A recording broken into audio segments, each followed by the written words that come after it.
Muli, magandang araw po mga ka-explore, mga kababayan dito sa Pilipinas at sa mga nasa ibang bansa. Sana po ay nasa mabuting kalagayan po kayong lahat dyan. Siyempre, hindi lang kayo, pati kami naman dito. July 2022, yan po ay naka-schedule na po. Yung pangatlong SONA ng ating Pangulong Bongbong Marcos. Yan. Ilang araw na lamang po ang nalalabi, masasaksihan na naman natin muli ang kanyang State of the Nation Address. At ito ay pinaghandaan na po doon sa House of Representatives or yung sa Congress.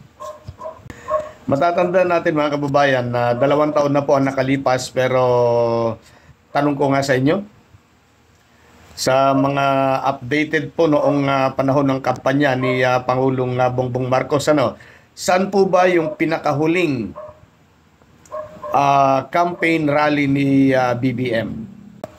Marahil ay marami sa inyo mga kababayan ang hindi na po matandaan o hindi po napanood yung pinakahuling campaign rally ni BBM noong 2022. Kaya gusto ko rin mapanood ninyo at maalala.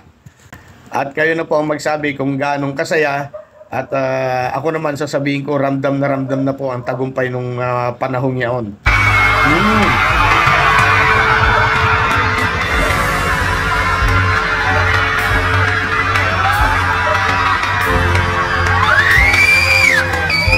Etong rally natin ngayon, ito na ang kahuli-hulihang rally na gagawin sa kampanya para sa halalan sa Lunes.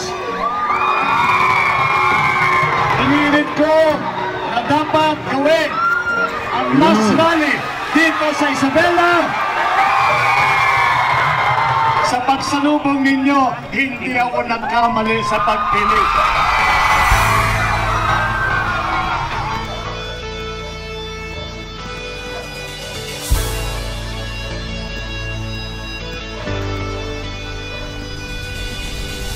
Ito naman yung mga dalaga na sinisigaw. Pero ito yung maling kumata. Imbis na ako pinaka magpapicture, si Sandro nagpapicture.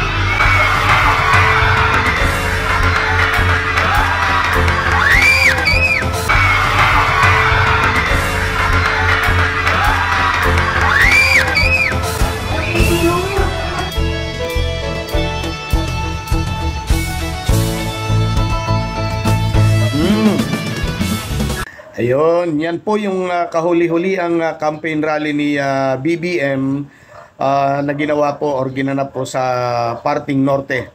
Particular dyan po sa province of Isabela. Yan. At yun nga, pagkatapos ng election, landslide. Di ba? At dahil dito, maraming salamat sa mga tunay na loyalista at sa lahat ng nagpagal, para ikampanya si Marcos Jr. At higit sa lahat po ng nagtiwala at bumoto. Hindi po kayo nagkamali. At ang kasunod nun ay ito na po, yung proklamasyon ng ating 17th President of the Republic of the Philippines, duly elected President. Ito ay ginanap naman po sa Kongreso. Noorin natin para bumalik sa ating alaala ang mga masasayang araw siyempre. Biruin po ninyo, si Bongbong Marcos, si Bongit, naging presidente na. Yan. At matagal namang inaasahan na ng mga loyalista yan. Hindi lang mga loyalista, kundi mga nagtiwala sa kanyang tatay at nagbigay po ng pugay sa kanyang ama bilang the best president. Naks talaga. Sige, panoorin natin. Ladies and gentlemen of the 18th Congress, Ferdinand Romualdez Marcos Jr., the duly elected President of the Republic of the Philippines. May we request the duly elected President, President Ferdinand Romualdez Marcos Jr., to proceed to the rostrum.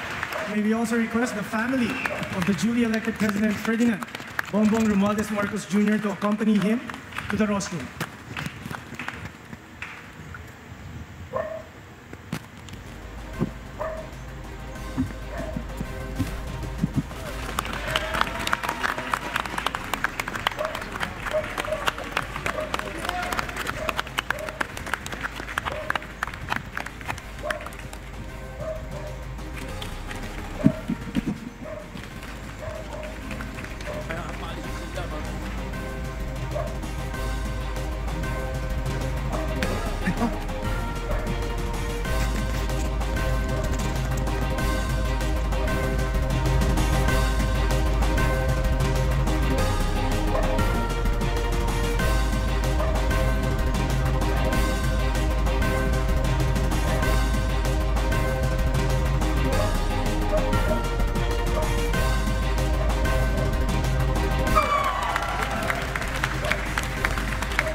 Ayan, at gaya ng sabi ko, mga kababayan at mga ka-explore, hindi po kayo nagkamali ng pinili.